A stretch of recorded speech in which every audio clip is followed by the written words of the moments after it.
I hope you're ready to be tucked into bed, boys and girls. We have a little bedtime story.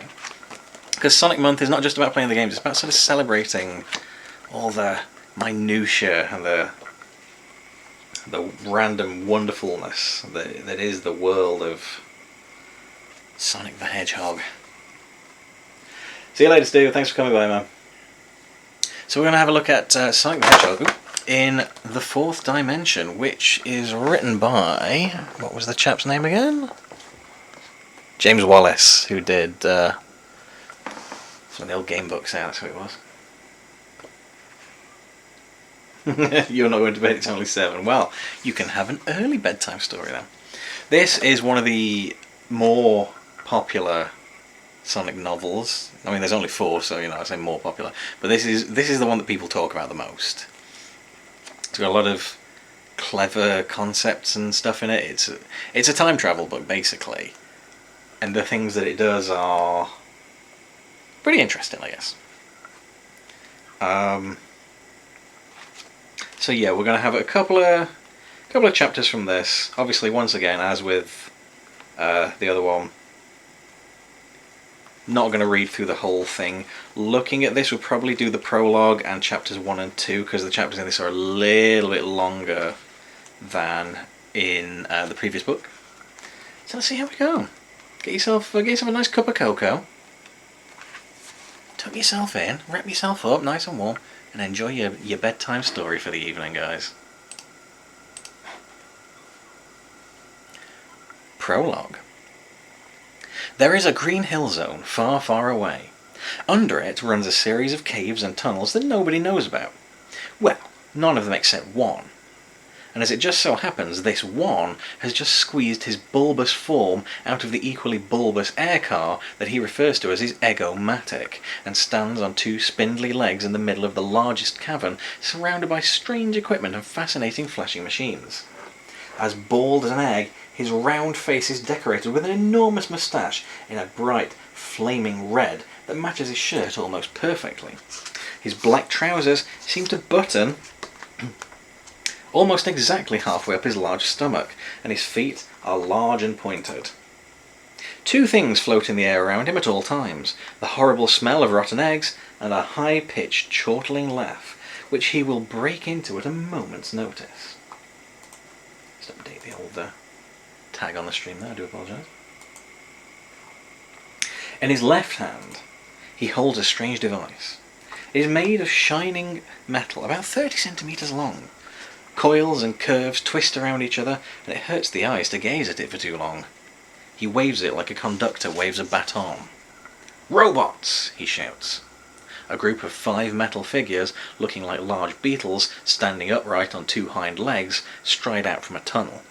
The fat figure slots the strange metal implement into a cavity in the chest of the first robot. A small door glides shut over it, hiding it from view. "You have your orders?" the man demands brusquely. "Yes, master," the robots reply tonelessly. "How many times, how many times do I have to tell you it's yes, your Supreme Imperial Highness President for Life, PhD. Are you ready to change history?" "Yes, master." "Then go and do it." The robots do not reply, but as one, they flicker for a moment like a badly tuned television, then vanish into nothingness. The would-be Supreme Imperial Highness President for Life looks around the cavern, grinning widely. At last! At last! Ha ha! Now, Sonic, you hyperactive herbivore! Ha ha ha! At last I have the ultimate weapon. I have time on my side, and now time will tell. Ha ha ha! Chapter 1. Baffled, Bothered, and Befuddled. It had been a long, exhausting adventure, but Sonic knew that the end was in sight when the enormous spacecraft swooped down through the clouds and zeroed in to hover above the patch of jungle where he was standing. Its 6 guns swiveled jerkily in their mountings, trying to get a good aim at him. "Yikes, watch out," warned Tails. "It'll fire 3 times, then drop a mega bomb." Sonic nodded grimly, concentrating on the task in hand. If he didn't get this one just right, he was dead. He hefted a coconut and lobbed it skywards. It curved up in an arc, over the bulk of the huge ship, landed with a poink on the back of the ship, bounced off, and fell back to the ground. "That's no good," Tails observed unhelpfully. You've got to hit its cockpit, the bit that looks like it might be eyes if the thing was a giant squid, which it isn't, of course. But Tails? Yes, Sonic? Shut up! Sonic hefted another coconut and hurled it expertly at the spaceship. This one sailed straight and true, and the massive alien craft flickered and shook from the impact as all of its guns fired at once. The hedgehog dodged away left, easily avoiding the salvo of energy beams, to the convenient pile of coconuts stacked nearby. He chucked 2 more into the air and dodged the next blast of beams, watching with delight as his missile smashed into the top of the ship. 2 of its massive guns were now out of action, their mountings coconutted into twisted metal. The hedgehog darted from left to right, grabbed a final coconut, leaped high into the air, and hurled it down with a wallop in the middle of the cockpit, smack between where its eyes undoubtedly would have been were it indeed a giant squid. Bright light exploded from every point in the ship, and it promptly fell apart with a shaking, groaning roar that rattled the speaker of the Game Gear. Sonic stared down at its screen in surprise. You win? You mean that's all there is to it? Thought you said this was a tough game. It's really tough. It took me weeks and weeks, Tails protested. I just didn't expect you to be so flipping good at it. Tree Man 2 Moss Perro's Revenge is a really good game when you get into it. But I did get into it, Sonic replied. I got so far into it that I came out the other end. In an hour and a half. He put the sleek black shape of the Game Gear on a nearby rock. I don't know, man. Tree Man's just not a convincing hero, especially for a real champion like me. No way I can believe in a bogus wooden dude whose catchphrase is, I'll be Bark. Tails sniffled. I'm sorry, Sonic. It's just that you're so good at everything, and I try to be as cool as you, but it's really hard. I do my best, really. Like at video games. He paused to blow his nose noisily on one of the twin tails that gave him his nickname. But you're so heroic and spiky and blue that a little orange fox like me has no hope of ever being as good as you. His voice trailed away pathetically. Sonic looked at his little pal. He knew that Tails was not as good as him, and he knew why. Because nobody else anywhere ever was half as good at anything as Sonic the Hedgehog. But all the same, he felt bad to see his friend getting upset about it. Chill, little dude, he said. You're still half my age. You've got plenty of time to get better. And let's face it, you've got the coolest teacher in the world to help you out. Now, what'll we do with the rest of this most triumphantly glorious afternoon? It was a glorious afternoon. The sun shone down from a pure blue sky, warming the Green Hill Zone, possibly the most beautiful area on the planet Mobius. It was an unspoiled paradise with gently undulating hills covered in thick green grass, decorated with attractive flowers and beautiful tall palm trees, and with plenty of cliffs, slopes, ramps, bridges and tunnels for the fast friends to race along, while streams, waterfalls and rocks made good obstacles for them to practice their jumping. There were even strange looped constructions where the 2 friends could perform their special stunts at top speed. Sonic and Tails stood in the middle of the tropical splendor. A few faint wisps of cloud decorated the sky, and the whispering roar of the waterfalls could be heard in the distance as the streams poured down into the huge lake where other inhabitants of the Green Hill Zone would undoubtedly be playing on a fine afternoon like this. Tux the penguin would be sporting with Joe Sushi, a grouchy but amusing walrus.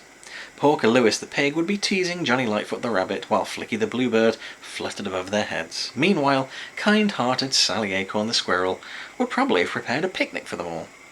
Shall we go and join the others? Tails suggested, cheering up a bit at the thought of some food. Good call, Sonic agreed. Race you. Loser does all the washing up after the picnic.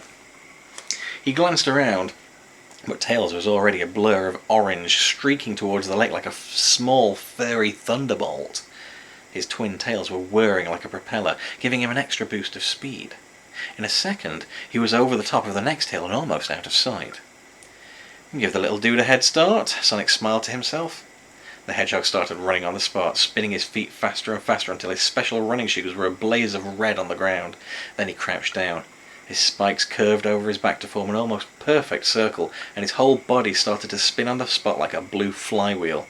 He'd done this many times before and knew the exact moment to let himself go, which was now. With a whoosh, he shot off across the bumpy ground, spinning over the grass at incredible speed. Trees and bushes flickered past in a blur as he sped toward Tails. As the fleet-footed fox looked back to see where his friend was, Sonic hit a slight bump and flew up into the air, soaring over a stream and 2 trees to land back on his feet just in front of his pelting pal. "Gotcha!" he shouted into the wind. "And now I'm going to beat you!" He raced away easily towards the lake, but Tails was not going to lose so easily. Whirling his tails, he put on an extra burst of speed and gave chase. As the two topped the last hill before the lake, they were almost neck and neck. Below them lay the sandy beach, the other animals lying in the bright sunlight in an array of fetching beachwear. "I'll beat you yet," Tails panted, pounding his paws against the ground as fast as foxily possible. Sonic smirked to himself and pushed up to top speed for the final sprint. He began to draw away from the frantic fox. Then, unexpectedly, his foot caught on something sticking up out of the ground and he fell sprawling to the ground. Tails, hard on his heels, tripped over Sonic's leg and went flying. He landed further down the hill and rolled out of control down to the bottom, across a stretch of open ground, over the beach, through Sally Acorn's carefully prepared picnic, and into the lake. He hit the water with a great splash that drenched everyone, and sat up in the shallows, coughing and spluttering. Everyone was staring at him. He waded ashore, looking at his feet, unable to meet their angry gazes. "Sorry," he muttered apologetically, squeezing the water from his tails. "It was an accident. Didn't mean to go so fast. Won't happen again." "But," he added, cheering up a bit, "did you see me? I beat Sonic. I don't think I've ever run so fast in my life." "Well done," said Sally Acorn, her brown fur splattered with cream from one of the cakes that Tails had rolled through. "Since you're now the fastest creature in the Green Hill Zone, you can do all the washing up for the picnic. Shouldn't take a speed demon like you more than half a minute." "Oh no!" exclaimed Tails. "Not fair. The loser was meant to do all the washing up. That's why we were having the race. Sonic, you tell her." The blue hedgehog had trotted down from the top of the hill where he tripped, but his mind was clearly on other things. In his paws he held a strange object made of some kind of metal. It was about 30 centimeters long, twisted and rusted, with bits of moss and lichen sticking to it. He was staring at it carefully as he approached his friends. "Any of you guys recognize this?" he asked. The friends shook their collective heads. There was something very odd about the way that the lines of the metal curved and twisted around each other to form strange whorls and knots. Tails was certain that he'd never seen anything like it before. "It doesn't look like anything that Robotnik has ever made," he said. "It's much too intricate and complicated for that. The only things that were left in the Green Hill Zone after the last time he tried to take over Mobius were a few springs, some of those computer screens, and all the millions of bits from the robots you smashed. That definitely isn't any of them." "Smart thinking, my foxy friend. I was just going to say that," said Sonic. He turned to Porker Lewis, who was studying the device carefully. "What do you reckon, Porky? You're a boffin-type science dude." "Whatever it is, it's a single machine, not part of some bigger device. That much is obvious. And the dial and button on its side don't work anymore." "Where did you find it?" asked the pig. "On top of that hill. I was hitting terminal velocity, my foot hit this thing sticking out the ground and boom, wipeout," Sonic grinned. "That was why Tails beat me, so I hereby volunteer my most excellent and totally heroic washing up skills to the aid of this picnic. Unfortunately." "You can both do the washing up then," said Sally, who was beginning to get annoyed, "and there'll be plenty of it to do after your small friend did his speeding steamroller impression through the middle of our picnic. Just look at the mess." She turned to point at the offending scene of chaos, but there was no mess to be seen. Nor, for that matter, was there any picnic. The lakeside beach, where all the food had lain, was completely bare and empty. There was a moment of complete silence as all the friends digested this fact, and then another silent moment as they realized that facts would probably be the only things they would be digesting this afternoon. The tranquility was broken by Sally. "Who did this?" she protested. "That isn't funny. Whoever took all the food, bring it back right now. When I get my paws on—" "Yo, Sally," Sonic interrupted. "Chill. Nobody took the food. It's just gone. Look at the sand." "It's sand, Sonic, just ordinary sand." "No way, look. The sand on our beach was always pure and white like sugar. This stuff's all coarse and rough, and there are sharp stones in it. And look closer, where's the footprints?" Everybody stared hard at the place where they'd been laughing and playing a few minutes ago. Sonic was right. The sand, now a dirty grey colour, was completely smooth, with no sign of their tracks, spilled food, or the path where Tails had rolled through the picnic and into the water. As the group stepped towards it, the new surface of the beach felt hard and gritty under their feet. The lake water that lapped against it in little waves looked more murky and unpleasant than it had done a minute before. Johnny Lightfoot stopped and sniffed the air, his rabbit nose twitching. Does anyone else smell something nasty? Sonic took a breath and almost choked on it. Yuck, yeah, I recognise that unsavoury whiff, dude. Did I ever tell you, gang, about the place where Robotnik was pouring hot oil into the oceans to pollute them last time he was pulling his megalomaniac stunt? He called it the Oil Ocean Zone. The water was so foul and full of gunk you could almost walk on it. Tails and I trashed all his machines up good, but the zone smelled just like this. Tails nodded. Yeah, I was very scared. But what could be causing it, Sonic? He had a huge factory in the Oil Ocean Zone. There's nothing like that around here. Sonic bent down to look at a stone on the beach. I don't know. Porky, you got any science-type clues about what's going down? Is it anything to do with this weird thing I tripped over? Did that activate something, maybe? There was no answer. Porky? Sonic asked, picking up the stone and looking around. There was no sign of Sonic's piggy playmate. Whoa, whatever it is, it got Porker. Everybody stand very still, instructed the hedgehog. He was feeling rather confused by these recent events, but he knew that as the Green Hill Zone's resident hero, it was up to him to take charge and show some leadership. Otherwise the other animals might start to panic, which would be a bad thing, and Sally Acorn would start to boss them around, which would give Sonic a headache. He looked around the small group of friends who stood cowering on the beach. A dark cloud had blown in front of the sun, throwing gloomy shadows over the area, making them look more forlorn than they probably were. Sonic counted their heads to check who was still here.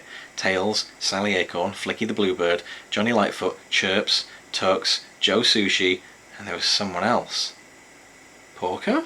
He called hopefully, but as the new figure turned to look at him, he realised it was someone else, and his heart sank. Hey, who are you? What are you doing here instead of my pal Porker Lewis? He asked. Stop fooling around, Sonic, Chirps said. It's Carrie. Carrie? Asked Sonic, looking at the newcomer. She was large, standing several centimetres taller than the others, and she had powerful limbs and big buck teeth built for gnawing. Her tail was long and thin. She looked like a fat rat, except that she was too big, and her claws were rather too long and sharp. Carrie? Asked Sonic again. Yeah, Carrie who? Tails demanded uncertainly. Carrie the Koipu, you twit, answered Sally Acorn. She's lived in the Brown Hill Zone longer than you have. The where? Exploded Sonic and Tails in unison. Oh, stop it, you two, Sally said. The Brown Hill Zone, here, home. Who's this Porker Lewis bloke you're talking about? Yeah, Flicky added. Porker who? Tails turned to Sonic. I have absolutely no clue what is going on, he whispered, but I don't like it at all. Are they having us on? Please say it's all a big joke.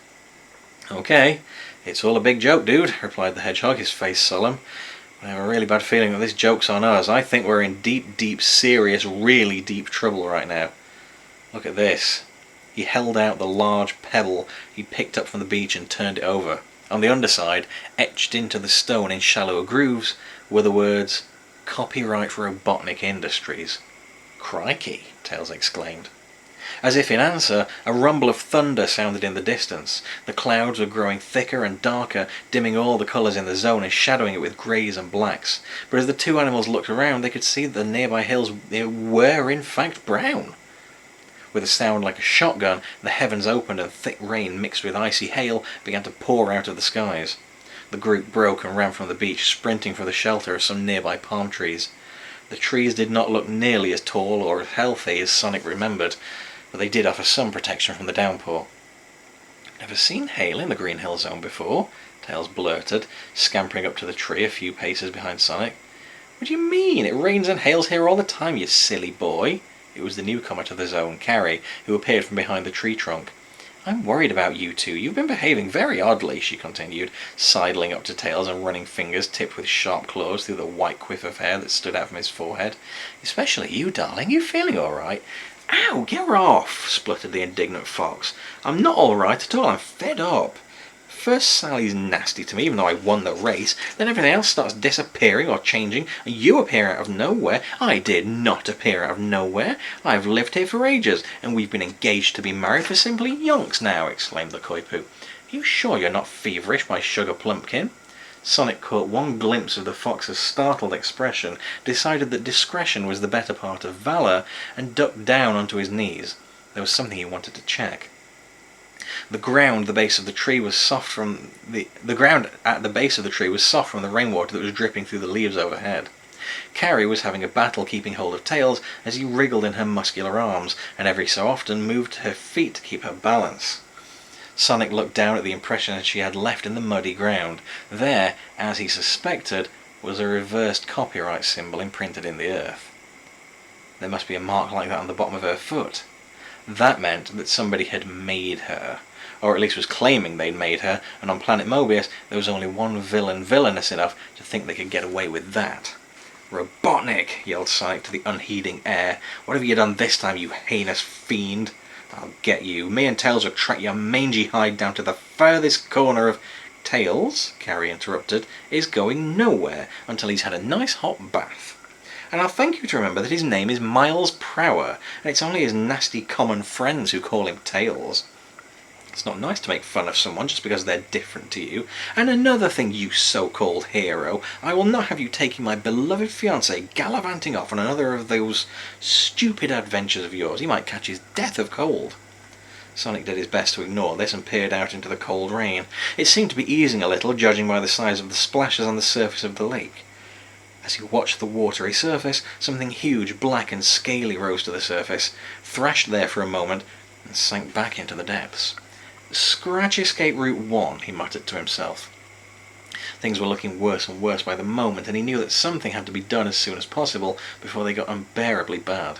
Right now it looked as though Tails had got his hands full, or rather Carrie had got her hands full of Tails, and he would have to go it alone. "Catch you later, dude," he shouted and sprinted off into the storm. The heavy rain pelted down on him, slicking his spikes back against his skin and making it very uncomfortable to run.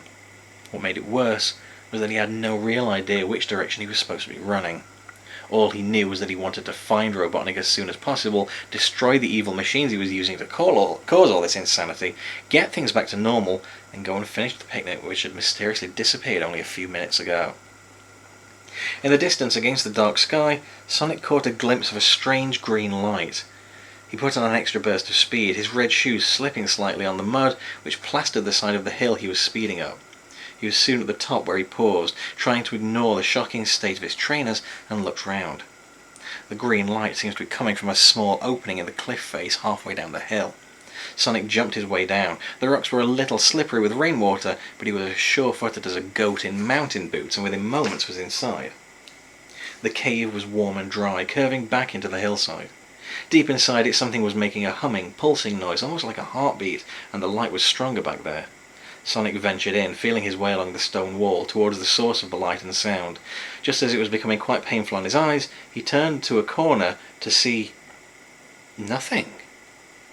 There was a huge circle of green light suspended in the middle of the cave, and in the middle was absolutely nothing. Not an empty space, but even less than that. It looked grey and flat, except that it seemed to recede back into the distance, further than Sonic could see. Weird to the max. A hand touched his shoulder, and he whirled round to see a strange spiky shape, not unlike himself. "Hey, who are you?" he asked. "What is this place? And what on Mobius," pointing at the circle of nothingness, "is that?"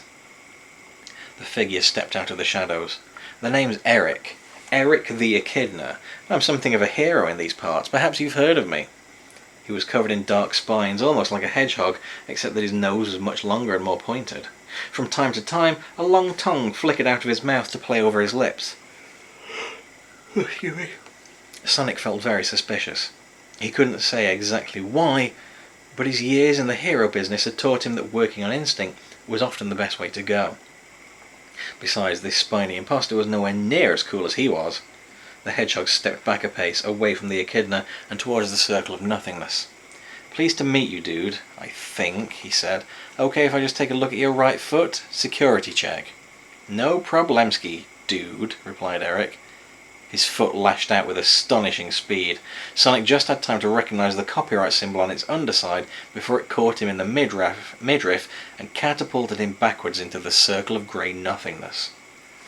The surprised hedgehog felt himself sucked towards and into the vacuum in space and time. For a moment he clung to the edge of the nothingness, his fingers desperately trying to get a grip on the green light that flickered around it. and then the grey void surrounded him completely, and he was gone. Far away, sitting in his Egomatic, a certain bald, mad scientist with an orange moustache stared at the screen in front of him. On it was a picture of the cave, with the patch of nothingness swirling in the centre. As he watched, the spiny figure of the echidna strode into the middle of the screen and looked up at where the camera must be fixed. "No problemski, Doc," reported the figure on the screen. "That Sonic was a pushover, a real wuss. He's gone for good." "Good, good!" exclaimed the scientist. "You have done tremendously well, my look-alike friend. Ha ha!